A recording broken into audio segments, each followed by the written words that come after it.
ട്രംപിന്റെ പിന്തുണ ഉള്ളതുകൊണ്ട് തന്നെ ഇസ്രയേലിനെ നമ്പാൻ പാടില്ല എന്നാണ് ഇറാന്റെ ഭാഗത്തു നിന്നുമുള്ള തീരുമാനമെന്നാണ് അറിയാൻ കഴിയുന്നത്. അതുകൊണ്ട് തന്നെ എപ്പോൾ വേണമെങ്കിലും ഒരു യുദ്ധം പശ്ചിമേഷ്യയിൽ നടക്കാനും സാധ്യതയുണ്ട്. പറയുന്നത് വേറെ ആരുമല്ല, ഇറാന്റെ പ്രതിരോധ മന്ത്രിയാണ്.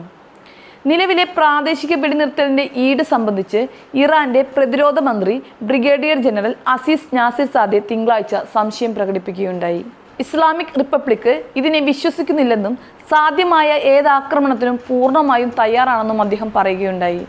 മാത്രമല്ല, ഇറാൻ സംഘർഷം വികസിപ്പിക്കാൻ ശ്രമിക്കുന്നില്ലെങ്കിലും ജാഗ്രത കൈവിടുന്നില്ലെന്ന് തുർക്കി മലേഷ്യൻ എതിരാളികളുമായുള്ള പ്രത്യേക ഫോൺ സംഭാഷണങ്ങളിൽ നാസിർസാദെ വ്യക്തമാക്കുകയുണ്ടായി. ഇസ്ലാമിക് റിപ്പബ്ലിക് ഈ മേഖലയിൽ യുദ്ധവും അരക്ഷിതാവസ്ഥയും വ്യാപിപ്പിക്കാൻ ശ്രമിക്കുന്നില്ല. പക്ഷേ ആക്രമണകാരികളുടെ ഏതൊരു സാഹസിക പ്രവൃത്തികളെയും നിർണായകമായും അടിച്ചമർത്തുന്ന രീതിയിലും നേരിടാൻ അത് തയ്യാറാണെന്നും അദ്ദേഹം പറയുന്നു. ഇസ്രയേലും അതിർത്തിക്ക് അപ്പുറത്തുള്ള പ്രതിരോധ ഗ്രൂപ്പുകളും തമ്മിലുള്ള ഏറ്റുമുട്ടലിനെ തുടർന്നുണ്ടായ സംഘർഷത്തിനിടയിലാണ് പ്രസ്താവന എന്നതാണ് ഏറ്റവും ശ്രദ്ധേയമായ കാര്യം.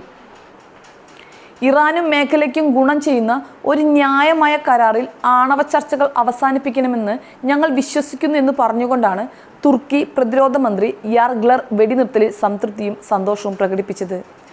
അമേരിക്കയ്ക്കും ഇസ്രയേൽ ഭരണകൂടത്തിനുമെതിരെ അന്യായവും അടിച്ചേൽപ്പിക്കപ്പെട്ടതുമായ യുദ്ധത്തിൽ ഇസ്ലാമിക് റിപ്പബ്ലിക് ഓഫ് ഇറാനെ പിന്തുണച്ചതിൽ മലേഷ്യൻ സർക്കാർ സ്വീകരിച്ച ശക്തമായ നിലപാടിന് നാസിർസാദെ തൻ്റെ മലേഷ്യൻ എതിരാളി മുഹമ്മദ് ഖാലിദ് നോർഡിനുമായി നടത്തിയ ഫോൺ സംഭാഷണത്തിനിടയിൽ നന്ദി പറയുകയുണ്ടായി.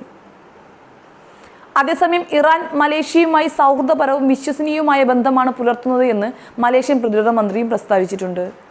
മാത്രമല്ല, യുദ്ധത്തിന് ഇസ്രയേലിനെ ഞങ്ങൾ കുറ്റപ്പെടുത്തുന്നുവെന്നും അതുകൊണ്ട് മാത്രമാണ് ഈ ആക്രമണത്തെ തുടക്കം മുതൽ തന്നെ ഞങ്ങൾ ശക്തമായി അപലപിച്ചതെന്നും അദ്ദേഹം കൂട്ടിച്ചേർക്കുകയുണ്ടായി.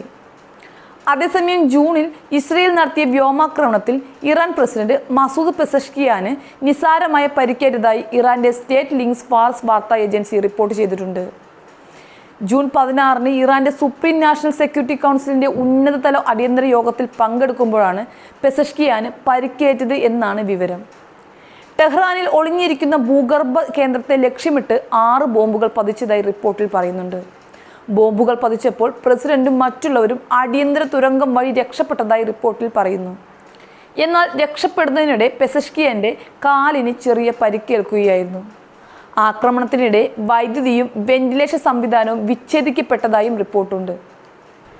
വെടിനിർത്തൽ കരാറിൽ ഏർപ്പെട്ട് ഇത്രയും ദിവസമായിട്ടും പരസ്പരമുള്ള പോർവിളികൾ ഇറാനും ഇസ്രയേലും തമ്മിൽ നിലനിൽക്കുന്നു എന്നതിനുള്ള ഉത്തമ ഉദാഹരണമാണ് ഈ പ്രസ്താവനകളെല്ലാം. മറ്റൊന്നുള്ളത്, ഏത് നിമിഷവും അന്നത്തെ പോലെ ഒരു യുദ്ധത്തിന് ഇരു രാജ്യങ്ങളും തയ്യാറാണ് എന്നതാണ്.